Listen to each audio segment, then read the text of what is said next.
Olá, sejam todos muito bem-vindos e bem-vindas a mais um programa TV Pé de Figo, agora em edição especial, Eleições 2020. Nesta sequência, nós vamos estar ouvindo todos os candidatos e candidatas a prefeito de Valinhos. E hoje nós recebemos o Alexandre Tonetti, que é o candidato do PDT, com apoio dos Partidos Progressistas, Rede e Sustentabilidade, o PSB e o Avante. O número do Tonetti é o 12 e a sua candidata a vice-prefeita é a Flávia Montanheiro. Seja bem-vindo, Tonetti. Obrigado, Pozuto. Primeiro, um grande abraço, prazer revê-lo, mesmo que por redes sociais, enfim, e uma boa noite a todos que nos assistem aí. Essa é a terceira vez que você está disputando a prefeitura de Valinhos, né? Você disputou em 2012, 2016 e agora 2020 numa situação muito diferente, especial, né? Principalmente por causa da pandemia. Como tem sido o seu dia a dia, o trabalho de campanha nessa situação? Olha, é um grande desafio, né? Porque nós disputamos 2012 numa condição diferente, obviamente. Naquele momento também a campanha tinha uma legislação diferente, eram 3 meses de campanha, então a gente tem uma situação diferente. Depois, em 16, já foram 45 dias, então a gente tem que se adaptar a essa realidade, né, naquele momento de disputar uma eleição com a metade do prazo que anteriormente tinha sido realizada. E nessa, a gente tem uma outra situação, que a nossa campanha de 45 dias está envolta a uma pandemia, a uma situação inesperada por todos nós, e a gente acredita que, com isso, dificulta um pouco o desenvolvimento das ações convencionais, né, de conversas, enfim, de diálogo junto à população, isso tudo fica um pouco prejudicado. Eu vi, né, no seu plano de governo você adotou o slogan, né, competência e resultado. Você acha que tem ocorrido isso em Valinhos nos últimos anos? Na verdade, esse é o nome da nossa coligação, né? A coligação Competência e Resultado. É exatamente uma provocação, né? Não uma provocação no mau sentido, mas uma constatação que sem competência não há como obter resultados. Então, a gente fez questão de frisar isso na coligação, porque nós acreditamos que, a partir do nosso programa de governo, as pessoas que estão participando conosco nesse processo, né, são as pessoas que compõem a nossa equipe, que nós temos a competência necessária para implantar o programa de governo que nós escrevemos, né, para poder obter os resultados, que é o que a sociedade valiense almeja. Eu, infelizmente, avalio que faltou muita competência e por isso que nós tivemos poucos resultados. Eu vi lá também no seu programa que você afirma que há 8 anos atrás você já apresentava o projeto municipal de desenvolvimento sustentável, né? O que é exatamente isso? O que significa isso? O Programa Municipal de Desenvolvimento Sustentável é um projeto para a cidade que tem, obviamente, como eixo, como o próprio nome diz, né, não são palavras soltas, o desenvolvimento e de maneira sustentável. Né? Que significa sustentabilidade dentro disso tudo? Primeiro, algo que vai se desenvolvendo ao longo do tempo, mantendo um ritmo, obviamente, sem sobressaltos, ou como o pessoal costuma falar, aquele voo de galinha, né, que voa abaixo e cresce um pouquinho e depois cai. Não, a gente quer que a coisa vá acontecendo, vai se desenvolvendo, e a sustentabilidade também diz respeito a entregar às próximas gerações algo melhor do que o que nós estamos tendo hoje.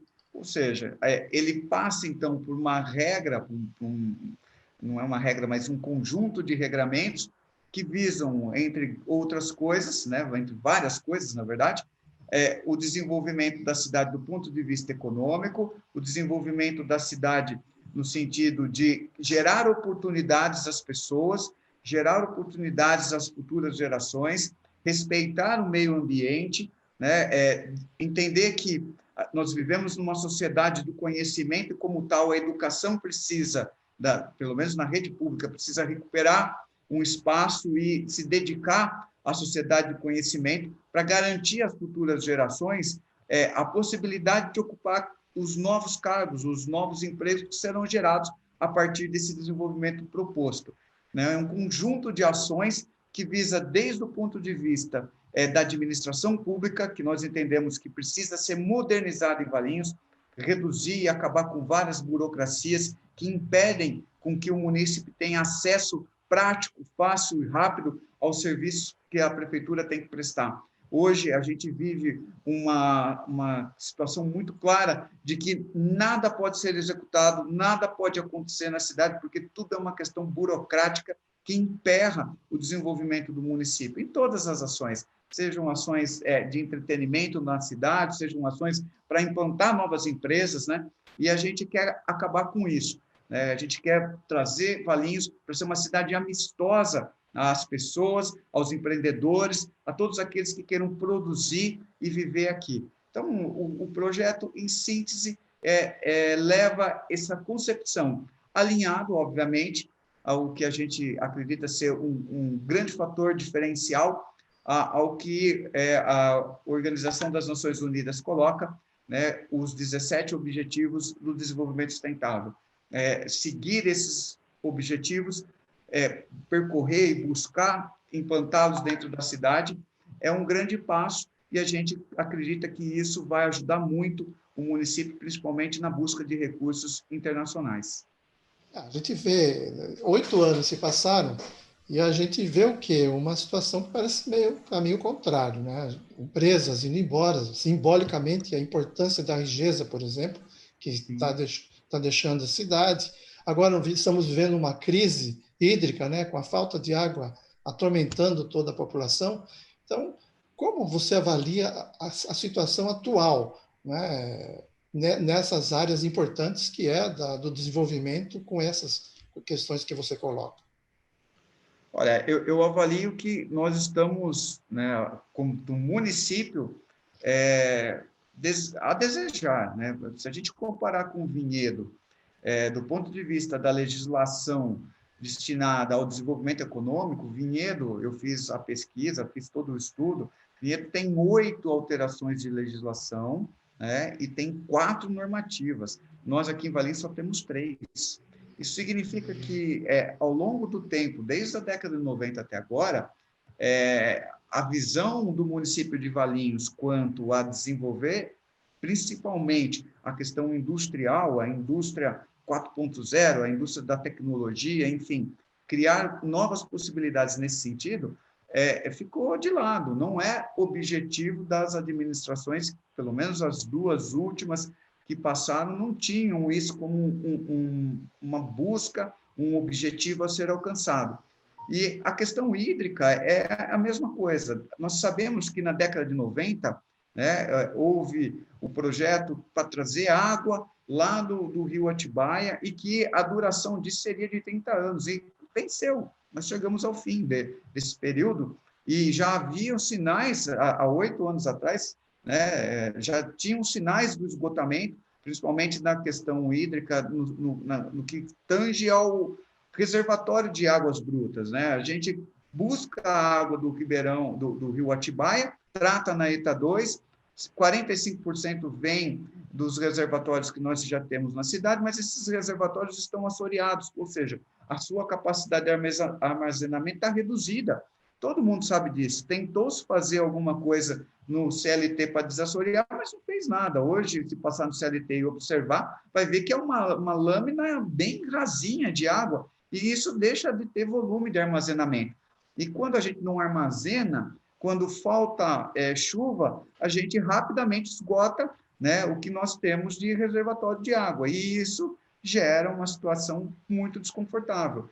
Rodízios, falta de água, aí inventa-se que tem queda de energia. Bom, ora, a queda de energia está intimamente ligada, principalmente, ao bombeamento da água do rio Atibaia até a ETA 2, porque tem que ser bombeado, em virtude da nossa questão topográfica. Enquanto que a água que vem, por exemplo, ali da antiga João Antunes dos Santos, que encontra-se em território vinhedense, né? Nós temos uma água que vem por gravidade até Itaú, né? E isso, minimamente, já é um custo de energia menor. Obviamente que todo sistema precisa de energia, a gente sabe disso, mas isso tem que ser tratado junto à companhia de energia de forma muito mais séria. A energia não falta no ponto de tratamento, falta no ponto de captação. Então, a gente tem Viu, que Toneto? pensar em...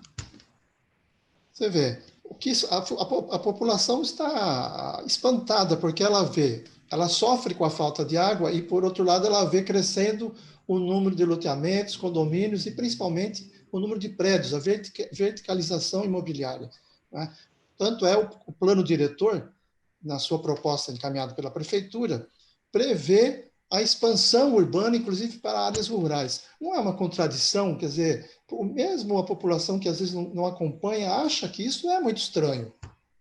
Sim, é nítido que é estranho. Se nós não temos hoje capacidade hídrica para poder ampliar a nossa população, nós não temos hoje capacidade de tratamento de esgoto para uma população ampliada. Como nós vamos permitir áreas de expansão urbana se nós não temos o básico para poder ter o funcionamento da cidade?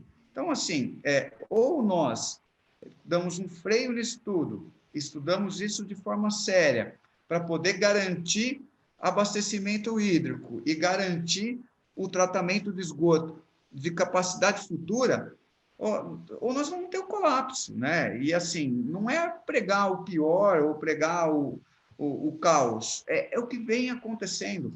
Nós estamos conseguindo minimamente, pelo menos nos últimos anos, reservatórios de água tratada. São aqueles reservatórios elevados que o DAI vem instalando dentro da cidade. Isso serve para poder fazer a regulagem do sistema de água, né? Você tem água tratada, a água enche, né? Enche esses reservatórios elevados que vão abastecendo a cidade e depois, à noite, com a água sendo tratada, volta a enchê-los, para depois, durante o dia, isso poder funcionar. O nosso problema não é esse, o nosso problema é que nós não temos a água bruta armazenada para poder ser tratada.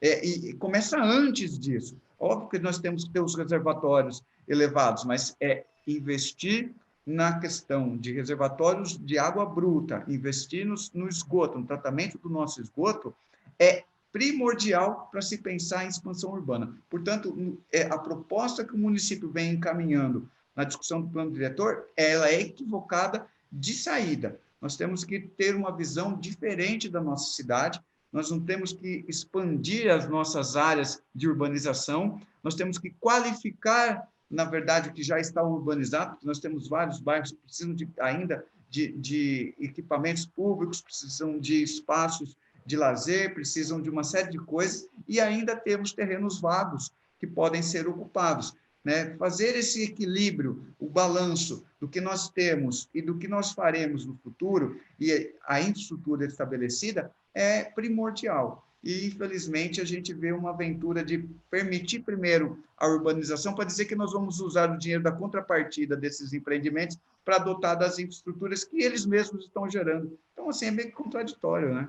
Você sempre teve uma atuação pela preservação ambiental, né? Aliás, você iniciou a sua vida de participação na sociedade na luta pela preservação ambiental. Essa preocupação permanece agora que você disputa a prefeitura da cidade? Sim, mais do que nunca. Na verdade, assim, tanto é presente quanto está escrita no nosso programa de governo. Quando a gente escreve que nós temos um projeto municipal de desenvolvimento sustentável, o componente ambiental, né, o componente socioambiental, ele está presente, ele faz parte desse projeto de cidade. E nós entendemos claramente que, como eu disse, temos que entregar às futuras gerações mais do que nós temos hoje. Né?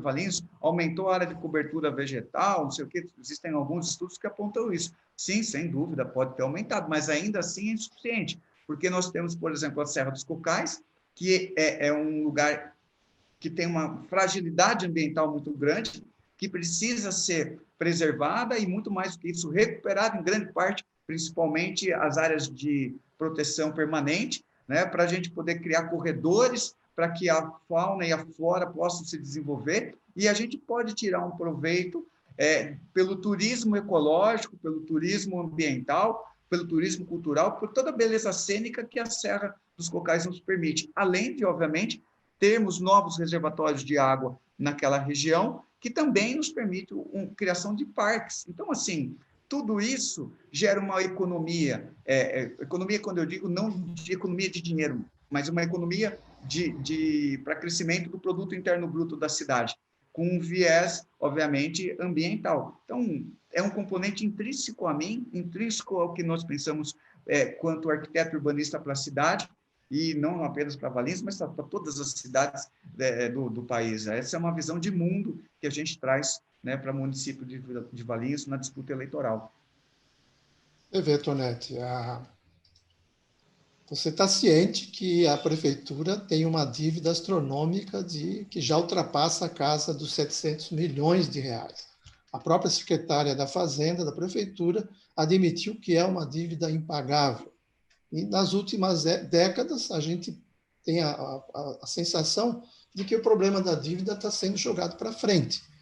O que essa dívida representa de um fator de complicação na vida do desenvolvimento da cidade? A dívida nos engessa, ela é praticamente uma faca no pescoço, né? Seja de quem está administrando, mas também de toda a sociedade valiense. Nessa mesma entrevista que eu assisti, que a secretária da Fazenda concedeu a você, ela disse também que precisa de uma ação política para poder resolver essa dívida, né? E eu posso dizer claramente para todos aqui na nossa cidade que a minha candidatura é a única que tem a capacidade política para poder tratar essa dívida. Não é à toa que nós temos mais de 100 deputados na base com esses partidos todos e conseguimos ampliar ainda mais. Eu tenho um componente político muito, muito amadurecido, eu sei como dialogar, e as relações políticas que eu construí fora do município para nos ajudar, elas são muito fortes. E eu tenho comigo que, a partir da Frente Nacional de Prefeitos, eu farei uma intervenção muito forte ali, junto ao Congresso Nacional, para que, na legislação que permite o refinanciamento das dívidas dos municípios, seja incluída, né, um pequeno parágrafo, dizendo que o que nós temos de passivo judicializado, ou seja, o que está em dívida por questões judiciais, também poderá ser refinanciado. Porque hoje o entendimento dos técnicos do Ministério da Economia é de que a lei não permite com que o que já está judicializado seja refinanciado. E isso está travando nossa cidade. Eu acredito que politicamente eu consiga rever isso com uma ação política junto ao governo federal, através do Congresso Nacional, para a gente aprovar uma pequena emenda na lei que trata da dívida e conseguir, assim, destravar. Com isso, pelos cálculos, algo em torno de 40% a dívida vai cair. Quer dizer, dos 100% que nós temos, ela cai a 60%, até um pouquinho menos. E isso vai dar uma tranquilidade maior para que nós possamos conduzir a prefeitura sem essa faca no pescoço de que, se cair uma liminar, a cidade entra em colapso financeiro, porque seria cobrado do município um valor astronômico que beira a casa de 200 milhões de reais de pagamento do que se refere a esse passivo judicializado. Então, eu tenho a convicção de que, com a experiência, com o amadurecimento político que nós temos, nós conseguiremos, sem dúvida nenhuma, essa mudança na legislação para conseguir reduzir a dívida da cidade. Olha, Toreto, essas são questões importantes e até dramáticas, né? Mas o que eu acho que realmente hoje pega e preocupa a população, principalmente a juventude, os jovens, é a questão da geração de empregos, né? Como você avalia essa situação difícil? Porque é difícil prever instalação de indústrias, né? Desenvolvimento num período de 4 anos, tendo em vista a crise que o país e o mundo atravessa. Como você encara essa questão dramática, principalmente para os jovens de Valinhos? Olha, assim, sem dúvida nenhuma é dramático, mas dá para prever o que vai acontecer sim, viu, Heriberto? Cabe ao poder público ser ativo na resolução do problema da desindustrialização da cidade, para poder gerar oportunidades para os jovens, principalmente para as próximas gerações. Nós já estamos em contato, através, né, do Partido Progressista, na possibilidade de trazer para a cidade, né, um investimento ligado a um porto seco, né, porque o Partido Progressista está na base do governo federal e eles têm essa prerrogativa de fazer a liberação. E em conversas para poder trazer o partido para a nossa base aqui na cidade, nós conversamos exatamente, ele estava dizendo, olha, nós temos um projeto para estabelecer na região de Campinas um porto seco, não dá para colocar em Campinas, tem que ser em uma cidade do entorno. Eu falei, então vamos colocar em Valinhos, vamos colocar o porto seco em Valinhos. Na revisão do plano diretor, que vai, sem dúvida nenhuma, ficar para o próximo mandato, nós pretendemos transformar a porção nordeste da cidade, ali margeando a rodovia Dom Pedro, em área industrial. E em fazendo isso, né, abre espaço, por exemplo, para que esse porto seco seja implantado dentro da nossa cidade.